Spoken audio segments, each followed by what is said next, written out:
What is up, everyone? Welcome back to Kanika RN. In this week's video, I'm going to tell you how I passed my NCLEX in 76 questions. That's right, you heard correct. 76, not 75.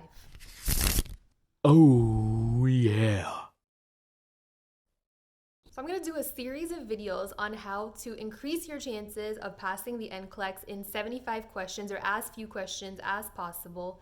So there's going to be a new video with tips and tricks for the next several Thursdays. So make sure you go ahead and hit the subscribe button, hit that little bell icon beside it because I don't want you to miss any of these tips. So for this week's video, I decided that I just wanted to tell you about my NCLEX taking experience in general to start off. So nursing school was completely emotionally, mentally draining for me. I started off by doing my bachelor's in biology and I went straight into doing my accelerated nursing program. It was 16 months. It was like putting a brick on an accelerator, just go, go, go. There wasn't much time allocated to peeing, let alone anything else like sanity. And afterwards, I was just very burnt out. And I graduated at the end of December. And I had been planning on visiting a friend of mine in Spain just to give myself a little mental break. My initial plan was to go ahead and take my NCLEX and then visit, but the problem was I already had scheduled my NCLEX for February 1st, and I'd accepted a job that was pending my passing the NCLEX that was starting the second week of February. So I said, after I graduated, I found an amazing steal of a deal of going to Spain on the 1st, and I said, you know what, I'm just going. So friends of mine, my parents, and even I was telling myself, like, maybe this is a mistake, kid. Maybe you need to study and focus on this. But honestly, I was feeling pretty good. I had done a little bit of prep as I was going through my last semester of nursing school. I had been doing practice questions for at least an hour and a half a day, and I was feeling good about it. And I said, you know what? I'm going to Spain. I'll study for an hour a day. I'll do practice questions. And I genuinely felt very good about the whole thing. Maybe misguided, but I mentioned this before that for some weird reason, I just don't get test anxiety when it comes to just me and a test together. If I have to demonstrate any practical skill, that's a whole other story. I get extremely anxious. But if it's just me and a test, especially a standardized test, for some reason, I feel very comfortable with the whole situation. So I went to Spain, did my practice questions for an hour, hour and a half a day, came back feeling super ready, feeling super confident. And this is actual footage of what most students would be like before they're taking their NCLEX. And this is actual footage of what I was like before taking my NCLEX.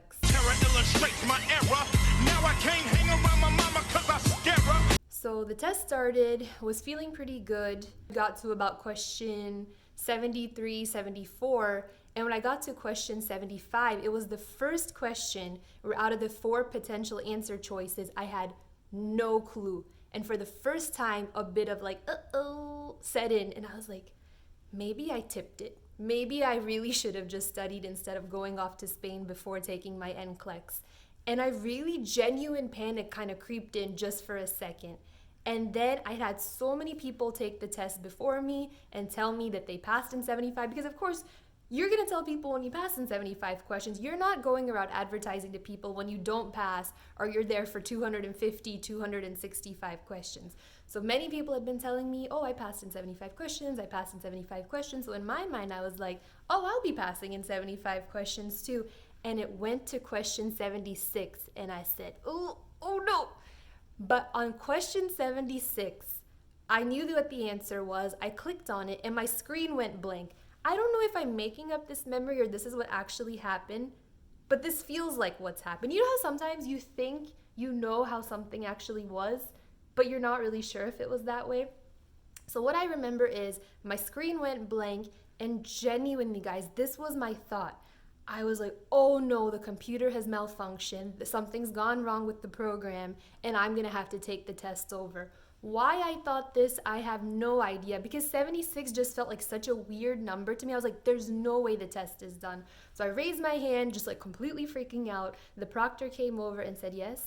And I said, my computer's broken, something's wrong. And they said, no, your test is done. I was like, are you sure? You sure my test is done? They're like, yeah, your test is done.